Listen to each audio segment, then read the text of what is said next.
बहुत प्राचीन बात है। खराब संगति से एक ब्राह्मण क्रूर डाकू बन गया था। जन्म से वह अनपढ़ था। अपने परिवार के पालन पोषण के लिए उसने बड़ा बेकार मार्ग अपनाया। भयंकर वन से जाने वाले एक मार्ग के पास उसका अड्डा था। जो भी यात्री उधर से निकलता उसे वह मार डालता, बिना ये सोचे कि इस हत्या से उसे लाभ कितना होगा। मृत व्यक्ति के पास जो कुछ मिलता उसे लेकर वह शव को कहीं ठिकाने लगा देता। वह मार्ग यात्रियों के लिए मृत्यु द्वार बन गया था। राहगीरों की यह विपत्ति देवर्षि नारद जी से देखी नहीं गई। वह स्वयं उस मार्ग से चल पड़े। हमेशा की तरह डाकू शस्त्र उठाए उन पर भी झपटा। देवऋषि को भला डर ही क्या। उन्होंने कहा, भाई तुम व्यर्थ क्यों क्रोध करते हो? शस्त्र उठाने से क्या लाभ? मैं तो तुम्हारा कुछ बिगाड़ा नहीं है। तुम चाहते क्या हो? मैं चाहता हूँ तेरे प्राण, तेरा यह शरीर और वस्त्र, तथा तेरे पास कुछ और निकले तो वह भी। डाकू गुस्से से बोला। देवऋषि नारद जी बोले, निरंतर जीव हत्या का यह पाप किए बिना भी तुम वन के फल कन से पेट भर सकते हो। नारद जी का तेज और उनके स्वर में भरी दया को देख डाकू हैरान रह गया। किंतु मेरे माता पिता, स्त्री, पुत्र, पेट कौन भरेगा इनका? तू डाकू अभी क्रूरतापूर्वक ही कह रहा था। नारद जी बोले, भाई तुम जिनके लिए रोज पाप करते हो उनमें से कोई तुम्हारे पाप का फल भोगने में तुम्हारा साथ नहीं लेगा। अपने पाप का फल तुम्हें अकेले ही भोगना होगा। नारद जी ने बड़े प्यार से कहा, यह कैसे हो सकता है? डाकू विचलित हो उठा। जो मेरे पाप से कमाए धन का सुख भोगते हैं वह मेरे पाप के फल में भी भाग तो लेंगे ही। नारद जी बोले, बहुत भोले हो भाई, पाप के फल में कोई भाग नहीं लेगा। तुम्हें मेरी बात का विश्वास ना हो तो घर जाकर उन लोगों से पूछ लो। नारद जी ने बात पूरी कर दी। डाकू गुस्से से बोला, बाबा जी तू मुझे मूर्ख बनाना चाहता है? मैं घर पूछने जाऊं और तू यहाँ से खिसक बने। डाकू ने फिर तलवार निकाली। नारद जी बोले, तुम मुझे इस पेड़ के साथ भली भांति बांध दो। चुपचाप नारद जी स्वयं एक पेड़ से लगकर खड़े हो गए।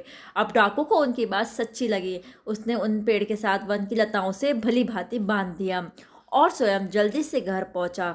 घर जाकर उसने पिता से पूछा, पिताजी आप तो जानते ही हैं कि मैं यात्रियों की हत्या करके उनके साथ की सामग्री लाता हूँ और उसी से परिवार का भरण पोषण करता हूँ। मैं जो नित्य पाप करता हूँ उसके फल में आपका भी तो भाग है ना? जरा खासकर पिताजी ने उसकी ओर देखा और कहा, बेटा हमने तुम्हारा पालन पोषण किया, तुम्हें छोटे से बड़ा किया। अब तुम समर्थ हो, हमारे वृद्धावस्था आ गई, तुम्हारा कर्तव्य है हमारा भरण पोषण करना। तुम कैसे धन लाते हो इससे हमें क्या? तुम्हारे पाप पुण्य में भला हमारा भाग क्यों होने लगा? पहली बार डाकू चौंका। वह माता के पास गया किंतु माता भी वही उत्तर दिया जो पिता ने दिया था। उसने पत्नी से पूछा तो पत्नी ने कहा, स्वामी मेरा कर्तव्य है आपकी सेवा करना, आपके गुरुचरण तथा परिवार की सेवा करना। मैं अपने कर्तव्य का पालन करती हूँ। आपका कर्तव्य है मेरी रक्षा करना और मेरा भरण पोषण करना। सो आप जाने इसके लिए आप कैसे धन लाते हो? आपके उस पाप से मेरा क्या संबंध? मैं उसमें क्यों भाग लूंगी? डाकू निराश हो गया। फिर भी उसने अपने बालक पुत्र से अंत में पूछा। बालक ने और स्पष्ट उत्तर दिया, मैं छोटा हूँ, असमर्थ हूँ, अतः आप मेरा भरण पोषण करते हैं। मैं समर्थ हो जाऊंगा तब आप वृद्ध और असमर्थ हो जाएंगे। उस समय मैं आपका भरण पोषण करूंगा और अवश्य करूंगा। यह तो परस्पर सहायता की बात है। आपके पाप को आप जाने, मैं उसमें कोई भाग लेना नहीं चाहता, ना लूंगा। डाकू के आंखों के आगे अंधेरा छा गया। जिनके लिए वह इतने पाप कर चुका, वे कोई उसके पाप का फल भोगने में उसका साथ नहीं देना चाहते। पश्चाताप से जलने लगा उसका हृदय। दौड़ा वह वन की और वहां पहुंचकर नारद जी के बंधन की लताएं उसने तोड़ फेंकी और उनके चरणों में गिर पड़ा। देव ऋषि ने उसको प्रायश्चित बताया कि तुम राम नाम का जाप करो। लेकिन डाकू तो ठहरा हत्यारा, निष्ठुर हृदय, पाप वाणी, दिव्य नाम सीधा होने पर भी उच्चारण करने में समर्थ नहीं हुई। नारद जी हारना नहीं जानते।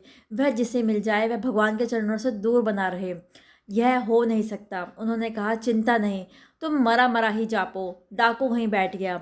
उसे पता नहीं चला कि नारद जी कब वहाँ से चले गए। उसकी वाणी लग गई जप में, मरा मरा मरा मरा मरा। दिन, सप्ताह, महीने और वर्ष बीतते चले गए किंतु डाकू को कुछ पता नहीं था। उसके शरीर में दीमक लग गए। दीमकों की पूरी बाम्बी बाल्मिक बन गई उसके ऊपर। डाकू के तप ने सृष्टिकर्ता को आश्चर्य में डाल दिया। वह हंस वाहन स्वयं पधारे वहां और अपने कमंडल के अमृत जल से उन्होंने उस तपस्वी पर छींटे दिए।